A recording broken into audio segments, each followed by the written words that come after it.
स्वागत है आप सभी का बहुत बहुत। देखिए, काफ़ी लंबे अरसे के बाद में शनिदेव राशि परिवर्तन करने वाले हैं।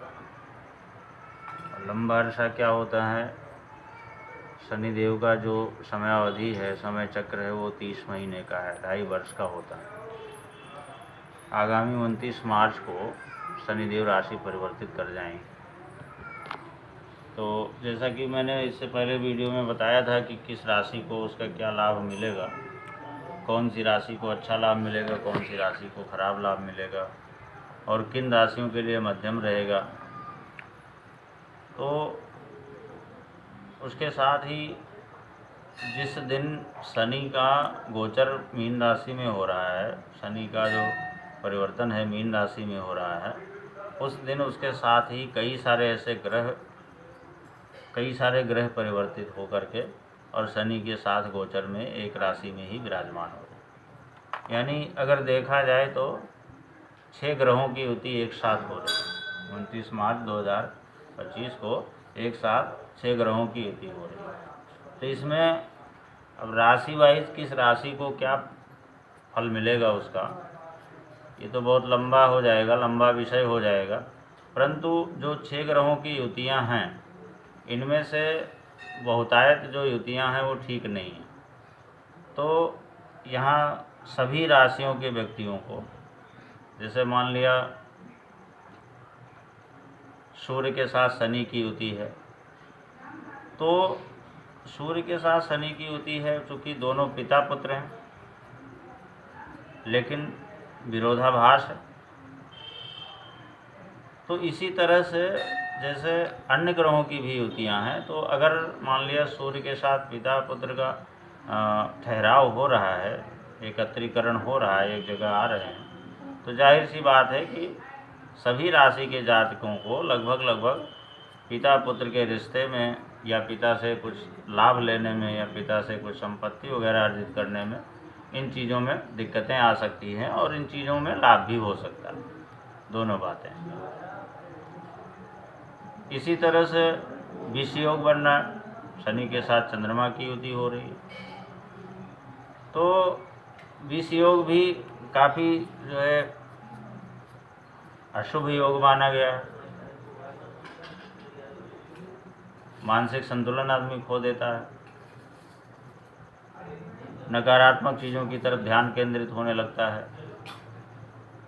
आत्मबल गिरने लगता है, मन स्थिति नियंत्रण में नहीं रहती है और उल्टे सीधे कार्यों को करने की प्रेरणा मिलने लगती है। विष योग जिस तरह से बन रहा है, तो करीब करीब कहने का मतलब यह है कि जितने भी ये खराब योग बन रहे हैं,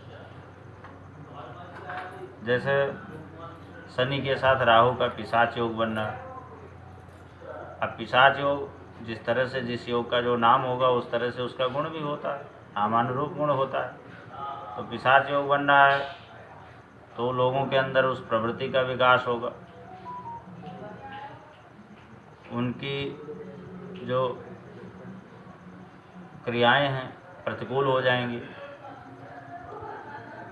अभद्र बर्ताव करेंगे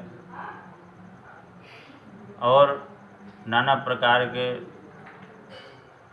विचारों का चलन हो जाएगा दिमाग में, नाना प्रकार के विचार आएंगे, उसमें सकारात्मक भी होंगे, नकारात्मक भी होंगे।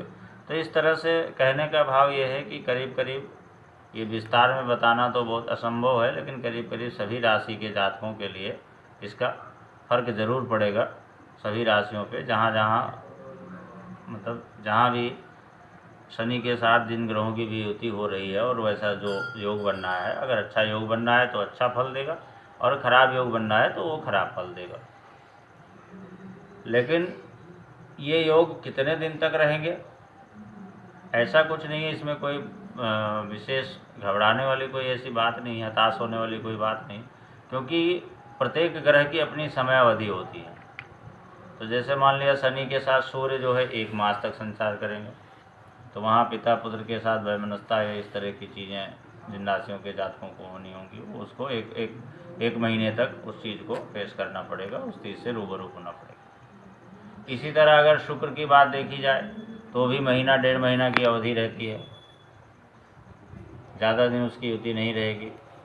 और शनि के साथ चंद्रमा की युति देखी जाए तो केवल 2.25 दिन तक रहती है। चंद्रमा 2.25 दिन तक एक राशि पर स्थिर रहता। तो इसलिए इसमें यह भी साथ साथ बता देना चाहता हूँ कि किसी भी जातक के लिए, किसी भी राशि के जातक के लिए कोई ऐसा लंबा नुकसान नहीं होगा या लंबे समय अवधि तक ये जो भी योग बन रहे हैं वो नहीं चलेंगे।